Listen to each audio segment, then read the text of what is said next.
na Sheikh Ali Shatri wamezungumzia amani. Jamanini, amani ni kitu muhimu sana. Kuvunja amani ni kukufuru neema ya Mwenyezi Mungu Subhanahu wa Ta'ala. Kuvunja amani ni kukufuru neema ya Allah. Tunayo mifano ya watu waliovunja amani, namna Allah Subhanahu wa Ta'ala alivyowaadhibu. Mwenyezi Mungu ndani ya Qur'ani anasema, وَضَرَبَ اللَّهُ مَثَلًا قَرْيَةً كَانَتْ آمِنَةً مُطْمَئِنَّةً.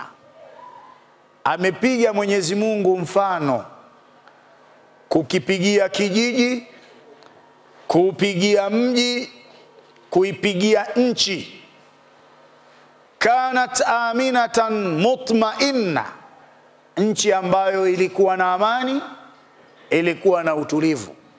Yaatiha rizquha raghadan min kulli makan, riziki yake katika ule mji ilikuwa inakuja kutoka kila mahala. Fakafarat bi an'umillah, wakakufuru neema za Allah. Faadhaqaha Allahu libasal ju'i wal khawf, Mwenyezi Mungu kijiji kile au nchi ile au mji ule akaionjesha vazi la njaa, bimakanu yasnaun, kwa yale waliokuwa wakiyafanya. Sasa watu wa nchi kadiri watakavovunja amani wanaingia kwenye mfano huu. Yoyote atakayevunja amani anaingia katika mfano huu. Na mifano jamanini tunayo hapa Kongo, hapa jirani hapa Kwa wale wanaoingia katika mitandao ya kijamii, huwa wanaona namna watu wanavyochinjana. Yaani mtu anachinjwa kama anavyochinjwa mbuzi, anacharangwa kwa shoka kama vile ng'ombe anavyocharangwa buchani. Yote hayo ukiingia katika mitandao ya kijamii unayashuhudia.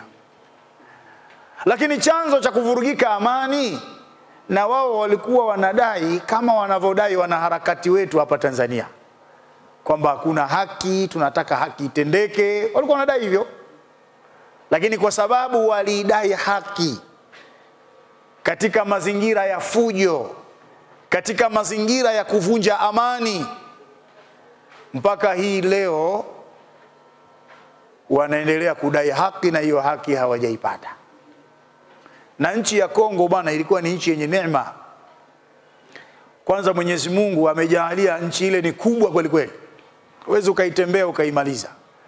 Nyesi mnaona leo wagombea wanatembea nchi nzima wanamaliza. Ile Kongo huwezi kuimaliza. Kwa hiyo Allah aliwajalia nchi yao kubwa. Lakini ni nchi ambayo ina misitu. Ilikuwa inawezekana kuwa ni kivutio cha watalii, lakini pia walikuwa wanaweza kuitumia kwa ajili ya kilimo. Lakini Allah amewajalia ziwa Tanganyika, walikuwa wana uwezo wa kuvuna. Lakini pia wamejaliwa kopa, wamejaliwa dhahabu, wamejaliwa almasi. Zote hizi ni neema ambazo wamejaliwa na Mwenyezi Mungu Subhanahu wa Ta'ala. Fakafarat bi an'umillah, lakini kwa sababu ya upumbavu wao na kwa sababu ya ufedhuli wao wakazikufuru neema za Mwenyezi Mungu Subhanahu wa Ta'ala. Jawabu lake ni nini? Faadhaqaha Allahu libasal ju'i wal khawf, Mwenyezi Mungu akawaonjesha vazi la njaa na hofu. Kuna wengine wanaikimbia nchi yao, ni wakimbizi hapa Tanzania. Sasa leo vurugeni amani, siji nyinyi mtakimbilia wapi? Sasa mfano kama huu unapopigwa, si kwa wale tu ambao walionjeshwa vazi la njaa na hofu, hata wewe ukichezea amani yatakufika yaliyofika wale. Lakini tazama nchi ya Libya alipokuwa mtawala Muammar Gaddafi, watu wa nchi ile walikuwa wanaishi vizuri. Ulikuwa ukitazama Libya utadhani ni pepo ya dunia vile. Ajira zilikuwa za kumwaga kweli kweli. Yani mtoto akizaliwa mdogo ana mshahara serikalini. Kijana akifikia balighi wataka kuoa anapewa fungu kutoka serikalini. Wao walikuwa ile shida ya maji ya umeme walikuwa wanaisikia katika vyombo vya habari kwamba nchi fulani ina shida ya maji na umeme. Walikuwa na maisha ya raha mstarehe. Lakini wao wakaona shida kutawaliwa na Muammar Gaddafi. Wasema tumeshachoka sisi kututawala huyu bwana. Tunataka haki yetu ya kidemokrasia, tuwe tunabadilishana madaraka. Vurugu zinatokea kwa sababu ya uchu wa madaraka wakati mwingine. Mabeberu wakawapandikiza baadhi ya watu kama vile tu inavyofanyika hapa Tanzania. Wakaanza kuandamana, maandamano. Tunataka haki yetu ya kidemokrasia, tunataka haki yetu ya kidemokrasia. Fujo zikatokea na maandamano. Msikiri maandamano huwa yanatokea yanakuwa ni maandamano ya amani. Lazima kwanza fujo itokee kwa sababu wao wanataka kuungwa mkono na watu mabeberu wa nje. Sababu kama fujo haikutokea wala hawezi kuwaunga mkono. Kwa hiyo wale wanaoandamana wanaweza wakaanzisha mauaji. Kuua raia wa kawaida lakini pia kuua polisi. Polisi wanakubali. Ikatokea hivyo Libya. Wakaandamana, wakaungwa mkono na watu wa nje, wakamuua Muammar Gaddafi. Mpaka hivi tunavyozungumza, maisha ya Libya yamebadilika sana. Kuna upungufu wa ajira. Huduma za kijamii zimekuwa chache mno. Maisha yamekuwa ni magumu. Watu wa Libya wamekuwa ni wakimbizi katika miji ya watu. Wanatamani kama kungekuwa na uwezekano Gaddafi arudi tena atawale. Lakini intahatil qadhiya, jambo haliwezekani tena. Neema waliokuwa nayo Allah amewaondolea. Kwa nini? Fakafarat bi an'amillah, walipokufuru neema za Allah adhaqaha Allahu libasal ju'i wal khawf. Mwenyezi Mungu aliwaondolea, aliwavisha vazi la hofu na njaa. Sasa na nyinyi chukueni tahadhari sana. Mna vijana wenu huko majumbani. Na Mtume sallallahu alaihi wasallam anatuambia ashababu nisful jununi. Ujana ni nusu ya wehu. Ujana ni nusu ya wenda wazimu. Kama unampenda kijana wako, mwambie kabisa asije akajiingiza katika mtego wa kuandamana Oktoba 29. Kama unampenda, kaa naye, mnasihi. Jeshi limejipanga bwana. Hapa Mwanza nyeshi mnashuhudia magari namna yanavyopita yakiwa yamebeba askari na wanajeshi. Mnaona wanajeshi wanavyofanya mazoezi na polisi. Maana ni majeshi yote yameungana. Jeshi la wananchi, askari polisi, jeshi la magereza, wote wameungana wanafanya mazoezi kuhakikisha wanalinda amani. Sasa watu kuacha wewe mmoja unaitaka kuchezea amani ya nchi. Na tunapoyazungumza haya kuna baadhi ya watu wanachukia kweli kweli.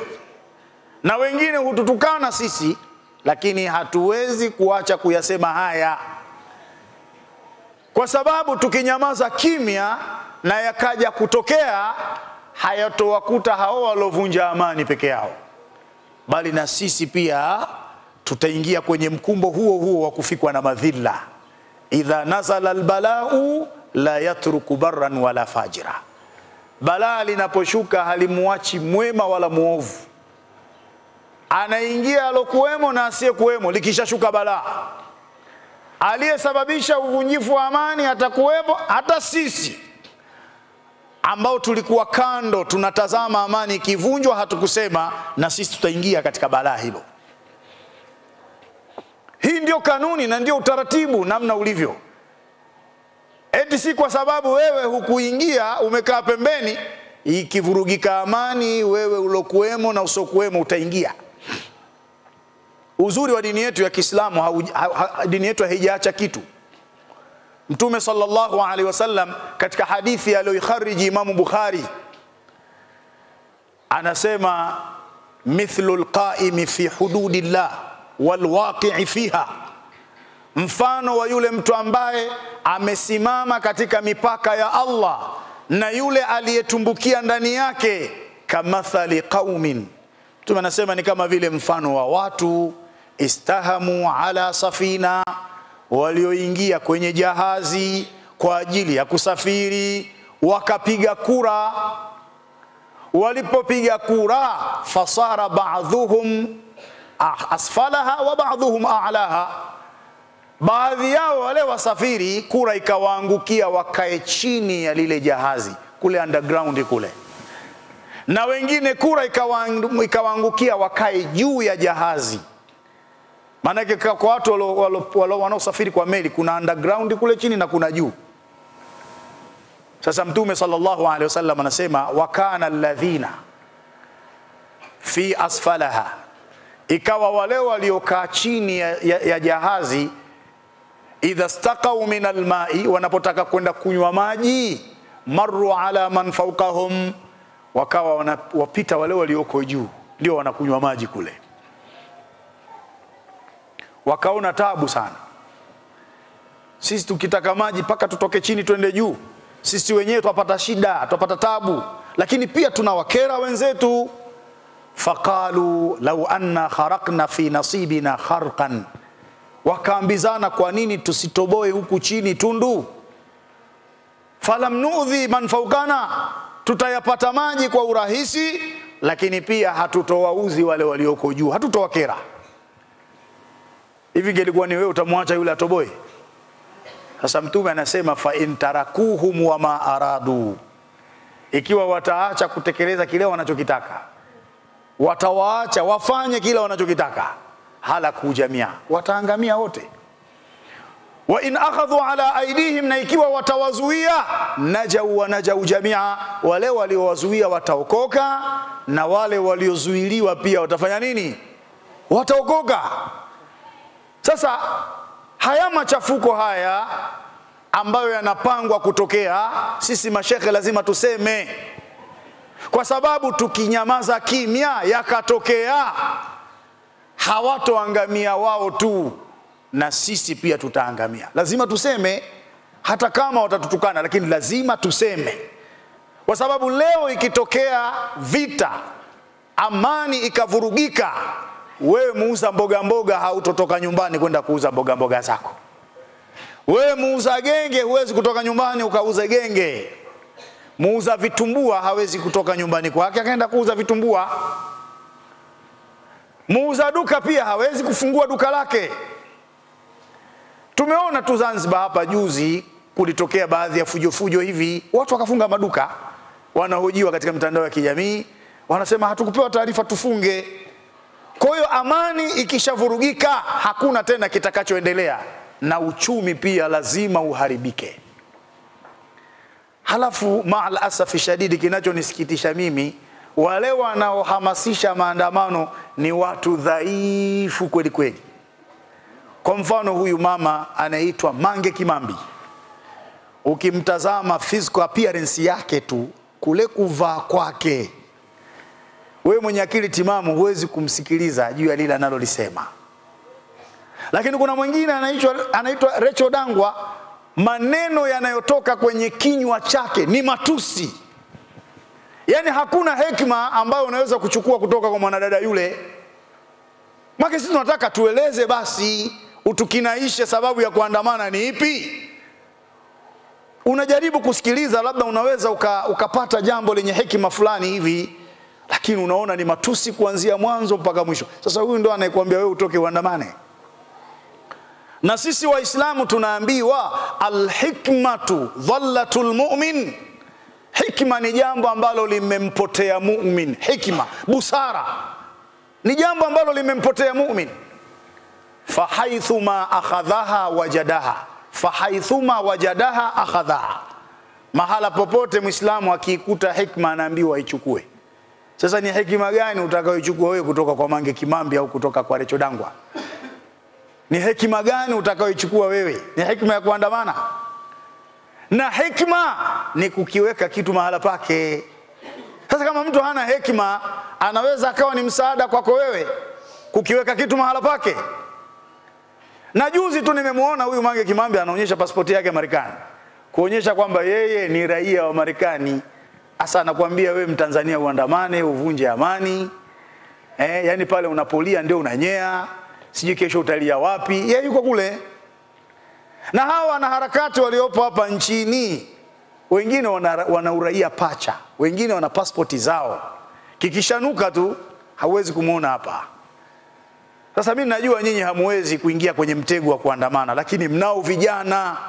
Ashababu nisful jununi, ujana ni nusu ya wehu, ni nusu ya wendawazimu. Waambieni vijana wenu wasiingie kwenye mtego wa kuandamana.